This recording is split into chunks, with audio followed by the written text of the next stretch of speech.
Hope I don't get too nervous tonight, but I wanted to share with you some of my story and how I can just see God in it, in just little things, but just how he always shows up, how God just keeps showing up in all the situations. So I was born here in Yeppoon and grew up spending the majority of those years in the home where my mum still lives. I am the second eldest of 4 children, and I had a happy childhood and have many good memories of Sunday afternoon outings with my family. My parents never had a lot of money, but that never stopped us having special times together. I have always loved Christmas time, especially when I was a kid. I can remember climbing to get to the wrapped presents on top of a wardrobe in my parents' room, so I could touch them, so I could try and see which ones had my name on them. And even sometimes when I was really confident that I wasn't going to be caught, I would try to peel the tape off just enough to peek inside. My mum became a Christian when I was a toddler, and my earliest memories of church are at the Wesleyan church in Queen Street, and I can remember playing on the gym equipment under the hall and running up and down the wide staircase. But this was a journey on her own, as my father has never given his life to Jesus. My mum is from New Zealand, so we never had her family growing around us growing up, and my father was from a very dysfunctional family. I have some positive memories of his mother visiting before their relationship ended, but one day when she had been visiting, I asked my mother, why didn't Nana love me too? I asked my mother, why didn't Nana love me too? I can remember feeling not as important to her as my older sister, and unfortunately she showed this favouritism clearly. So growing up, I never really liked old people, so I do like them now.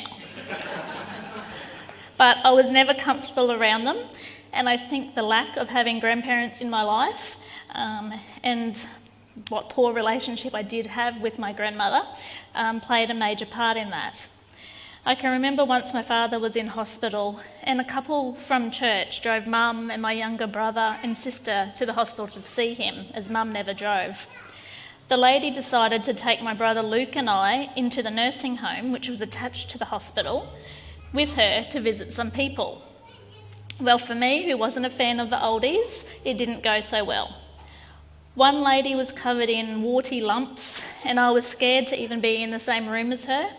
And then the next lady we had to visit wanted me to brush her hair for her, and that meant that I was going to have to touch her. So, whilst these things might not sound major to other people, it was enough to freak me out, and I was getting out of there.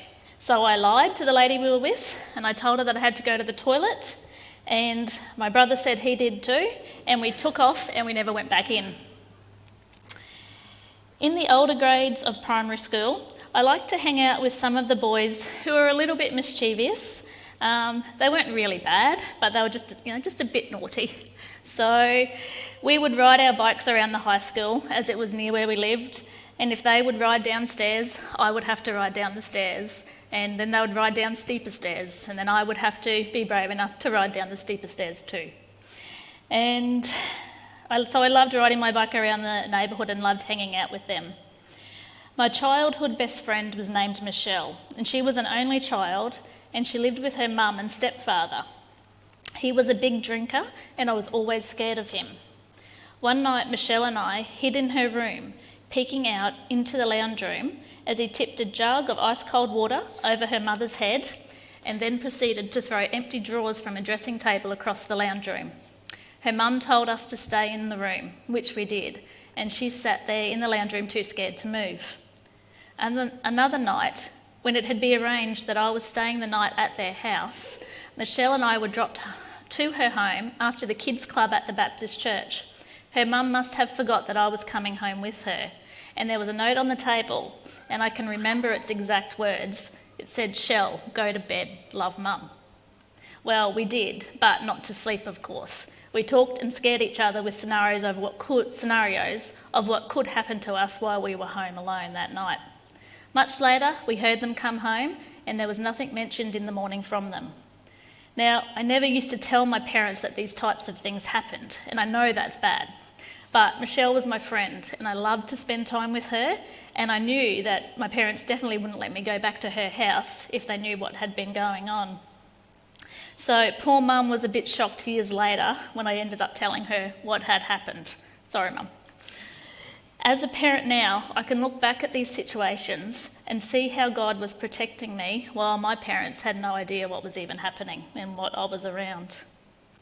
Thankfully, by the time I hit high school, these friendships weren't so strong, and I ended up with a new group of friends in high school. Michelle and I ended up taking very different paths in life. We went to various different churches growing up, but most of my memories are of Sunday school at the Baptist church. I can remember the giant kids' songbooks and still remember some of the songs we sang. I'm in the Lord's army, the best book to read is the Bible, and I am a CH, and I'm not going to sing the rest for you. But it was attending the Wesleyan high school camps each year of high school that had the greatest impact on my faith. It was there that I met a lifelong friend, Lindsay, that's Lindsay, and she has been a gift from God to me. We spent many holidays in our senior years of high school visiting each other's houses.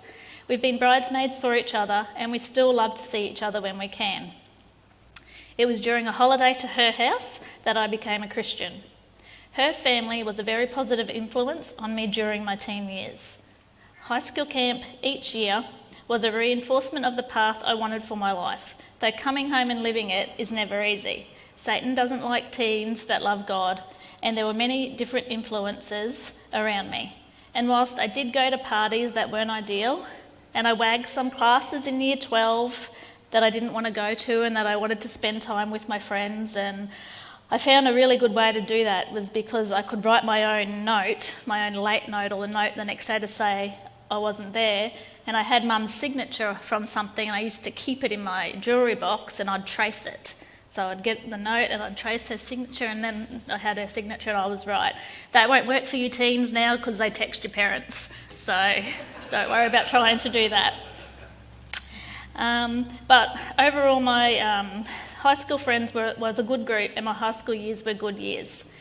During my child and teen years, I never doubted the truth of what I had been taught about Jesus. So all those Sunday school lessons and camps and things like that, they were so valuable. I first met Robin when I was in year 7, as one of his older brothers was dating my older sister. We went to the same youth group, and when I was in year 11, Robin was living in Rocky. And since he was such a nice young guy, my parents would let me catch the bus to Rocky after school on Fridays. He would pick me up, and we would go to the movies with his housemate. The cinemas made good money out of those in those days. He was always just my friend. In fact, I used to look forward to seeing his housemate each week. But my friends at school had said to me that I spent so much time with Robin that I would end up marrying him one day. I just laughed at them, as that was not in my thoughts at all.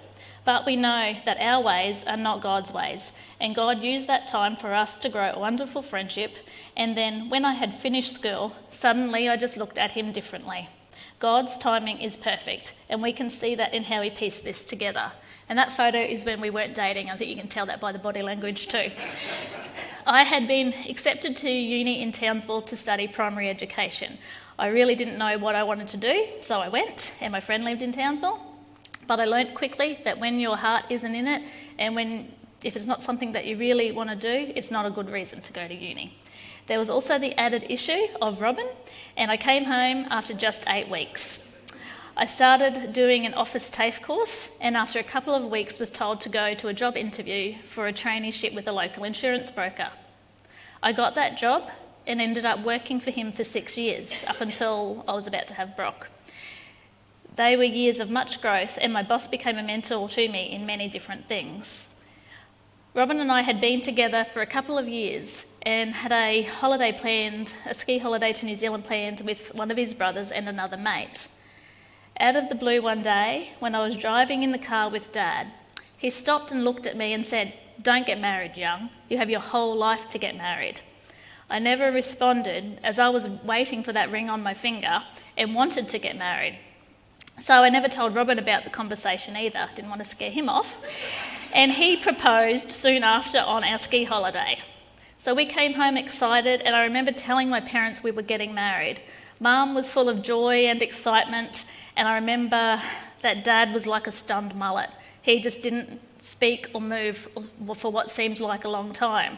But I was so happy I just didn't really even care. Once he was over the shock, he was fine, and he never mentioned again what he had said to me just a few weeks earlier. Now, Robin had never done the traditional thing and asked my father for permission to marry me, and I think God was at work in this too, as because of what Dad had just said to me, I don't think he would have said that it was a good idea, and I don't know what would have happened from there. After a few years working for the insurance broker, an older man came to work for him also. He seemed like such an old person to me at the time.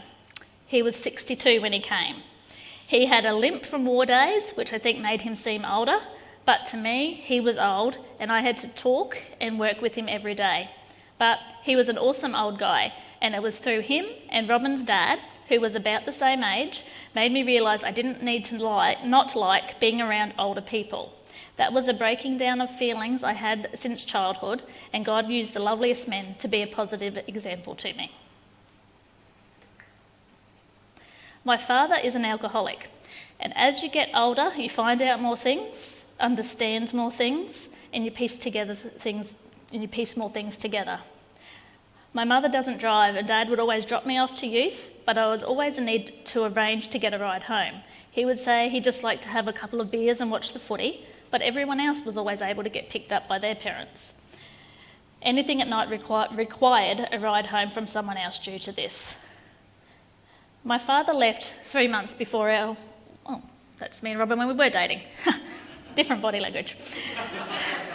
My father left 3 months before our wedding, and this was a very hard time emotionally with our wedding just weeks away. I was 21 and Robin was 23 when we got married. I was thrown into the emotions of all that going on, finding out more about his addictions and trying to help him at the same time. But we got married and we had an awesome day. God was so good that amongst the stress leading up to the wedding, that we had such a special day.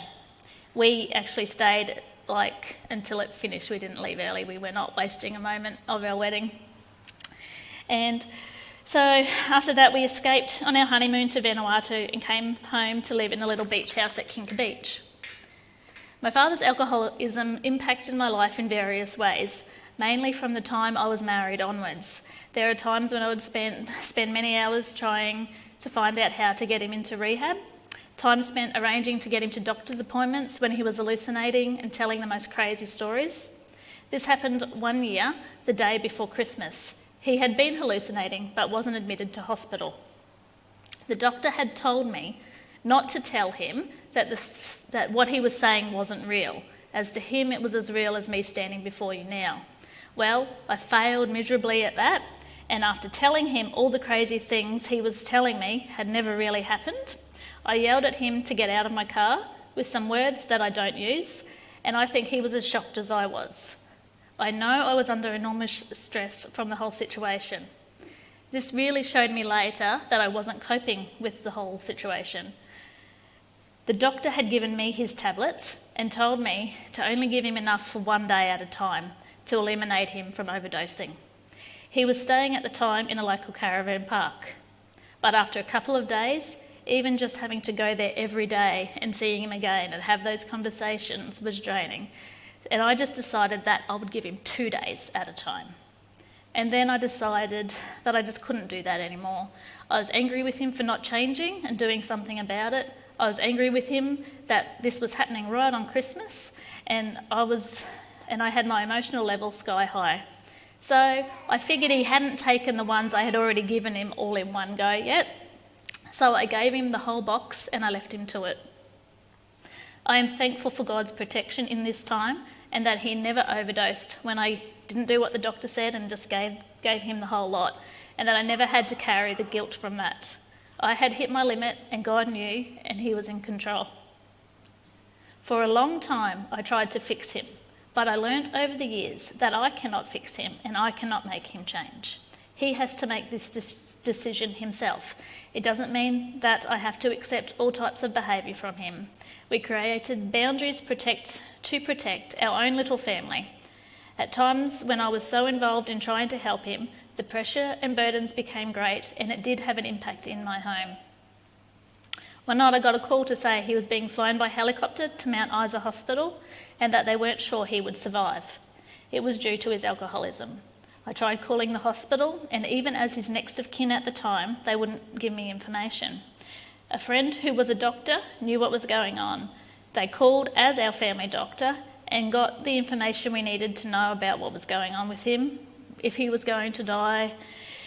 So God works in so many little ways. This phone call, just knowing this person that was a doctor and could get the information, made the biggest difference for me. And it just was another way that showed me that God cares and provided comfort even though the time was hard.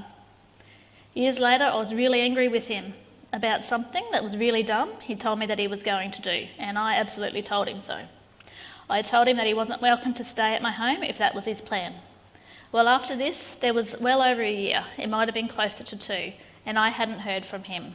He wasn't living in Yeppoon at this time. During this period, I had thought about calling him, but never did, and actually liked the break from the drama of it all. But as time went on, it was on my mind more and more, and I was beginning to wonder where that stood with me and my faith, and the kids would sometimes ask if they would get to speak to him again. So I prayed and asked God to make it really clear to me if he wanted me to call my dad. So I wanted to know for sure. The very next morning, after not having mentioned Granddad for a while, one of my girls walked over to me and said, "Mum, when can I talk to Granddad again?" This was an answer faster than I honestly wanted to receive it, but I heard it loud and clear, and we rang him later that day. I wish I could tell you that it's a whole lot better now, but the reality is that whilst we speak at times and sometimes we see each other now that he lives in Yeppoon, alcohol and Satan are still the winners in that situation at the moment. Several years ago, Robin came to the decision that he didn't want to drink alcohol anymore. I would very rarely have anything to drink, so I decided that I just wouldn't touch it again either. It added no value to my life, and I had seen for years the destruction it caused, the hold that it can have, and the ongoing effect it has for the next generation. It wasn't going to be a normal thing in my home when I had seen the destruction it could cause. This was not going to be something that I was passing down to my children. It stopped with me. When I was 24, I had Brock, and it wasn't an easy pregnancy. Early on in the pregnancy, after having much pain, I had an ultrasound and found out that Brock had been a non-identical twin, and that we had lost one, but there was still one baby there. After this, things went well for a few months in the pregnancy, and then in the last trimester, I started to get these incredible pains. The doctor did lots of tests. They thought I had a blood clot, they thought I had pleurisy, and I don't know what else they came up with. But it turned out that he was just a super active baby, and he had kicked and bruised my lung. Robin would have to roll me over in bed when I needed to move, as it was so painful. Brock was born with no dramas, and we are super blessed to have him in our lives. I do occasionally wonder what it would be like to also have another teen in our house, Brock's age now. We loved having a baby boy, and after a year we wanted to do it again. This time, it took some time to fall pregnant, and we were so happy when we did. All was good. I had an early scan as my doctor thought that I looked bigger than I was, and we wanted to check for twins again. But there was just one healthy heartbeat. My belly was growing, and my routine scan was booked for 20 weeks. A couple of days before that, I had the smallest amount of bleeding. I didn't feel too concerned because I read this could be normal, but I thought I should go to the doctor anyway. He tried to find the baby's heartbeat, and he tried, and it would have been 5 minutes of not being able to try it. He knew I was getting worried, so he went and got another doctor. She did the same, she tried, and said the baby was probably laying behind the placenta, and that because my scan was the next day, I would see that everything was good there, and just to wait until then. The next day, as soon as the scan started, that I knew something was wrong. I had told the lady about the doctor's visit from the day before, so she knew I was waiting to hear if there was a heartbeat. She kept moving it all over my belly and not saying anything, so I asked her. She told me she needed a couple more minutes. I knew it doesn't take a couple of minutes to find a heartbeat when you're 20 weeks pregnant.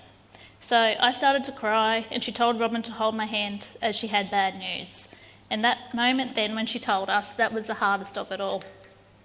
I was sent back to the doctor and plans were made for me to go to the hospital the next day. I can remember just getting up and sitting outside by myself thinking and crying about what was going to have to happen. The sister of a friend of ours was working as a theatre nurse at the time, and I remember praying and praying that I wouldn't see her and that she wouldn't be working that day. Because I was a mess, I didn't want to see anybody that I knew. I was taken into theatre, but there was a hold-up with the surgeon not showing up. They actually joked that maybe he was playing golf, and he was 3 hours late, so he probably was. And I had to lie on the trolley bed in a corridor without Robert, as he wasn't allowed in that area. I was distraught and cried nearly the whole time. Well, as usual, God knew what I needed better than I did, and the lady I desperately didn't want to see, she was working, she saw my name on the surgery list and came to see me.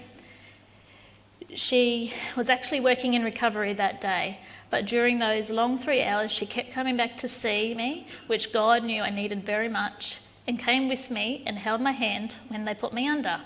It was so good to have someone I knew with me in there. Being a Christ follower doesn't exempt us from suffering. We all know that, but he is with us through these times, and I knew that in this situation. As I was supposedly 20 weeks pregnant, everyone knew I was pregnant, and I really struggled with the fact that they would all have to know what had happened. On the night before going into hospital, Robin called some friends to tell them what was happening. Well, a little while later, she just turned up at the door. She said she just had to come and be with me when she heard, and we just sat on the lounge room floor. I thank God for her and that she just showed up, willing to just be there. She didn't need the right words to say, there wasn't any, but her presence and her willingness to turn up in a situation like that and just be with me was God again helping me through the pain. This act from her has always stuck with me, and a reminder of making an effort and being present when your friends are hurting. I found out soon after that I had had a partial molar pregnancy, and I would need to have weekly blood tests until the pregnancy hormone was negative, and then monthly for a year after that, and that I wasn't allowed to fall pregnant in that time. Now, I'd never heard of a molar pregnancy, and neither had anyone I'd spoke to. So Google became my friend as I tried to understand what I had. So basically there's an extra set of chromosomes and the baby can't survive. And if there are any cells left behind after they do the curette, they can continue to grow and the cells can turn cancerous, which is why they keep doing all the blood tests. I also had to have another ultrasound to check for anything left behind as I had ongoing pain, and they found a mass that had an increased blood supply to it. Because of this, the obstetrician wanted me to have another ultrasound, and he was coming with me to see what was growing for himself. He had already told me that the treatment in these situations is chemotherapy to get rid of it, and that I was going to need to start that ASAP. Well, in the next ultrasound, there was nothing there. It was totally gone. I hadn't passed anything. I just know that God obviously got rid of the growth himself for it to be there in one ultrasound, growing with a blood supply, and totally gone in the next before chemo was about to start. And this particular obstetrician didn't have a good reputation for his manner, but he was so good to me, and God gave me the right one, and I know that God healed me from that. I read a book called God's Plan for Pregnancy. I learned all I could about molar pregnancies. In England, their guide is 6 months before trying to conceive again, and they were the leading hospital on this condition. I questioned here why it's different in Australia. They just told me that that was their guideline. So I decided after reading the book, and I just developed a strong faith in God that I would fall pregnant again and that it wouldn't be another molar pregnancy. I believed I was healed from it and that there were no cells left behind. So we decided we would wait 8 months and try again, kind of like, in the middle of the two figures. Well, after 7 months, I was pregnant again. Our daughter, Alyssa, arrived on her due date, and I felt so blessed to have this beautiful little girl. They started doing the blood tests again after her birth, but when I was pregnant again 6 months later, they gave up on me. And I was happy with that because I knew God had already dealt with that and he had healed me. We don't need to go to a big event to see a special speaker to receive God's healing. God can do it just as quietly for anyone as he did for me. Taylor was born when Alyssa was 15 months old. That was a crazy time, but we know God blessed us with her and our family was complete. As hard as all this was to go through, God put people in the right place at the right time. He knew what I needed to cope. He was there in all of those hard situations. Robin had grown up in the Lutheran church, and we attended the one here in Yeppoon for the first part of our married life. When Taylor was about 2, we came to the decision that we needed to move church for one that we felt that was going to be better for our family. I was stagnant in my faith. I believed and turned up most Sundays because it was the right thing to do. This, though, was a much easier decision for me than it was for Robin. But having a cranky wife every Sunday afternoon wasn't ideal either, and we made the move and started attending here. I had been attending the MOPS group run by Robin Legaspi and a couple of other women, so already had that connection. We quickly found where we belong, got used to things being very different, and we have both grown so much since being here. We know this is where we are meant to be, and we love our church family. You are all a huge part of our lives. I love having the stability of a church family in our lives for us and our children and the feeling of belonging. When Taylor was 2, we decided to sell the house we then had and buy a bigger block. It was still being developed, so we would need to rent whilst this happened and while Robin built the new place. I'd assumed it'd be really easy to get a rental, but it wasn't. We went to look at a house. The rental price was above what we had wanted to pay, but in my head it was the right one because it was in an area close to where we were building, and I figured that made it a good idea. Easy to go and see Robin when he was there and close for him to come home at night. There was not a lot of other places available to rent either. I just assumed we would get the house. Because of all of this, in my head it was ours, even though there were plenty of other people at the viewing. Well, I got a real shock when I was contacted and told our application wasn't successful. It was like God had missed the bit that we really needed that house, and I felt like he'd just gotten that wrong. So we told the real estate that they had made their money selling our house and that we needed their help now with somewhere to live. They told us of another house available and they would put our application through. I took the girls with me to the real estate office to pick up the paperwork, so they're probably like 2, 3. The lady was very prim and proper, and our girls were normally well behaved in public, but this day they had a shocker. And you know the stands inside a real estate office window with all the different pictures of the houses on them? Well, Taylor managed to climb between the window and that for a start. And I got her out, and then they started wrestling each other on the floor. Her looks were very disapproving, and I was getting stressed, so she took us outside. I think she was glad to get us out of her shop. She said goodbye to the girls. Taylor looked at her and said, "Bye-bye, poo-poo head." I put them in the car and called Robin, all upset, and told him that I thought our darling daughters had just ruined our chances of actually getting this house. A couple of days later, I had a call from a friend who said her mum was looking for someone to live in her little beach house at the Causeway Lake. She lived in Tasmania and wanted someone to live in the house, and that if Robin would fix a few things on it, we could live there rent-free. I had to actually call her back afterwards to clarify that again. Who gets offered a house rent-free? So I went back to the real estate to cancel renting the other house. I don't think the lady believed me when I came back. She just looked at me strange, but I was just glad to get out of there. This house was small, it was unlevel, the kitchen was tiny, and I struggled to live there at times. We even had a flood. But it was a massive blessing by God to provide this house for us the way he did. Had he done what I had wanted earlier, the thing that I thought God got wrong, we would have been already signed up to a rental property at a price too much for us and not been able to take up this offer. You can do the math on $400 a week over 18 months. It's so often after a situation that we can look back and see what God was doing. This little house then became the first home for Jono and Jazz when they got married, so the blessing flowed on to them. In March 2016, I was baptised by Pastor Ron here in Yeppoon. I had been baptised as a child, and for a long time this was enough for me. But I came to the conclusion that I wanted to be the one to make that decision for myself, to declare publicly that a life of choosing to follow Jesus was for me. I believe it's a personal decision to make when you can understand what it means. It ended up being on Easter Sunday of that year, so it was a very special day for me. When our church first partnered with Compassion, I was led to go on the planned trip to visit the sponsored children in Bangladesh. I was so keen and excited to do this, but financially I knew I would need a job to be able to pay for it. Taylor was to start prep the next year, so I was almost in a situation to be able to do it. I prayed and said to God that if I was to go on this trip, that I needed a job. And for me, it needed to be flexible and part-time with the kids. About 2 days later, I got a phone call from a good friend who has a local business, and he offered me a part-time job in the office, job sharing with another mum. This just blew me away. God answered my prayer very quickly. Our friend never knew about the trip I wanted to go on, and this was a big confirmation to me to go on the trip. 2 weeks out from our group leaving for Bangladesh, the trip was cancelled due to the country not being safe for us to go at that time. I was left feeling really confused about why God had so clearly answered that prayer of a job, but then the trip couldn't happen. And God knew that all along. It didn't make sense. I had to just leave this one in the I don't know, I don't understand basket.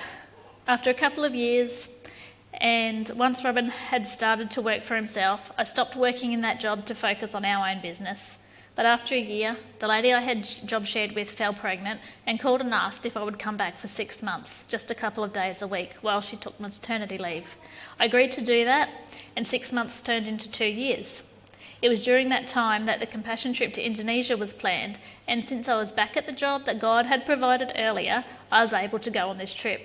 So even though I couldn't see and understand it earlier on, it was the answer to prayer I had asked for. It was the job that enabled me to go. Just not to Bangladesh, but to Indonesia, and in God's timing once again. My time in Indonesia was amazing, and I am so grateful to have been able to do this. The effort I could see that they put in for the care, physically, but especially spiritually, of the children was inspiring. It was from this trip that the scripture passage from Romans 10:14-15 really spoke to me, and it seemed to keep appearing in the couple of months after coming home. How then can they call on the one they have not believed in? And how can they believe in the one of whom they have not heard? And how can they hear without someone preaching to them? And how can anyone preach unless they are sent? As it is written, how beautiful are the feet of those who bring good news. Awana, which is now 180 kids, came from this, as I knew that right here in our town, there are so many young children who have not and do not get to hear the word of God. I had to really process whether I was capable of doing this, but I felt that God was leading me to do this. My desire always, from the start, was not to just have our church kids attend. Of course, we absolutely want them there too. But I wanted to see other kids in our community come and have the opportunity to hear who Jesus is and how much he loves them. And kids who don't hear this at other times. Each year when we go caroling and into a housing area with lots of kids who take half of the treats but always know that we're coming and who we are, I wanted to have those kinds of kids come. I wanted them to know how special they are. This hasn't yet happened, and I don't know exactly why at this stage, but as I have learnt from some other situations in my life, God's timing is right, and if this is in his plan, he will make a way. I just have to be ready to follow it and not to chicken out. And I understand that there could be lots of reasons for this, and that he may just be preparing us 180 Kids leaders for this so that if it happens, we are capable of doing it well. Lee played a cartoon version of a Bible story for the lesson she was doing 1 week last term at 180 Kids, and they loved it so much that we have used them several times since. A couple of the kids that come on Friday afternoons had been watching these little cartoon videos on their iPads at home. They had looked them up on YouTube. They aren't from a Christian home, but this is how God has taken his word into their home.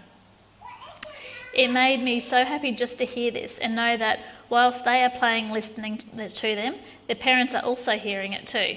We are planting seeds in their lives, and God uses many different things and ways to do this. And I've come to realise that just our songs that we do on Fridays do this too.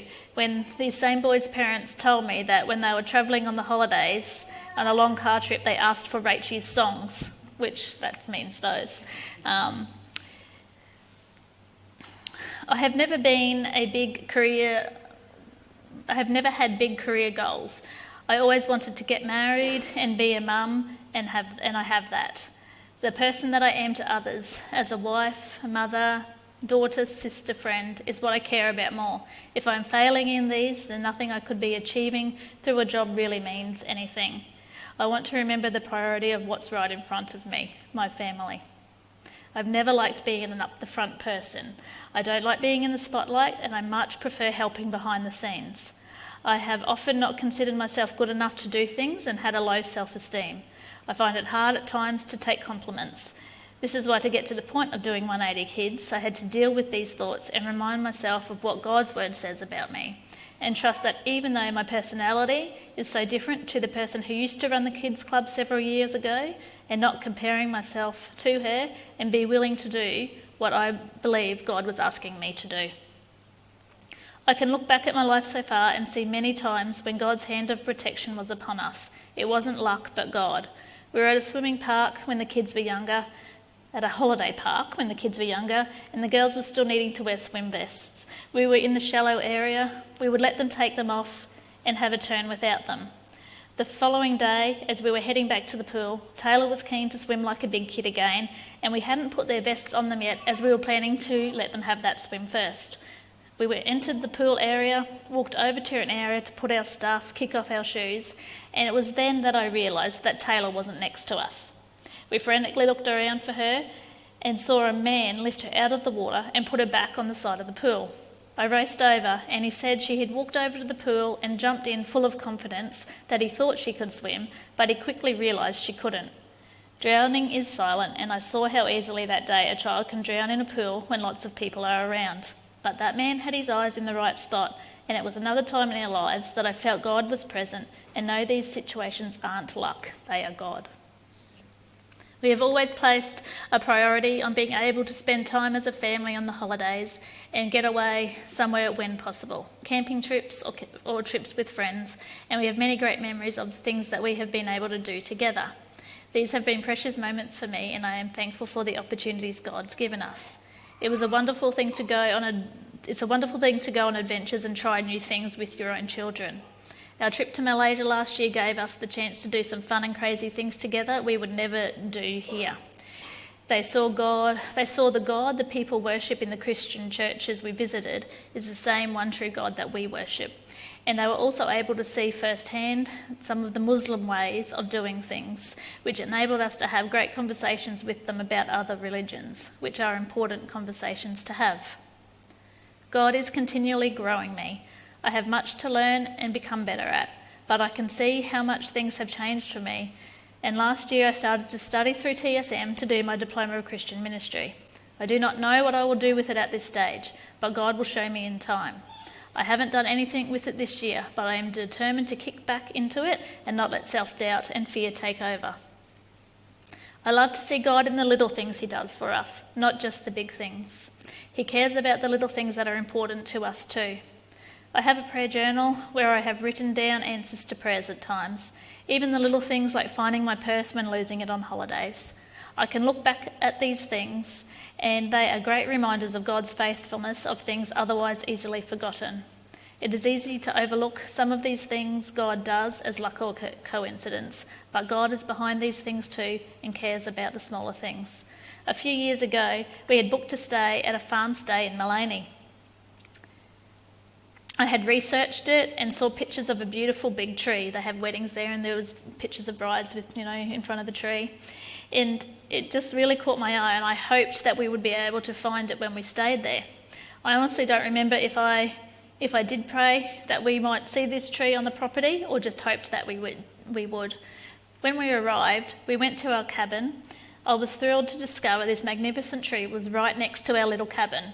It was the kids' playground for the next few days. They could all climb up into it. Taylor actually even fell asleep in it because we never realised that she couldn't get back down on her own. So she just had a little sleep. So a great motivator to pray is answered prayers. God has given me a patient and loving husband to grow old with and children to love as my heart always desired. He is not yet done writing my story, and I hope to continue to honour him with my life.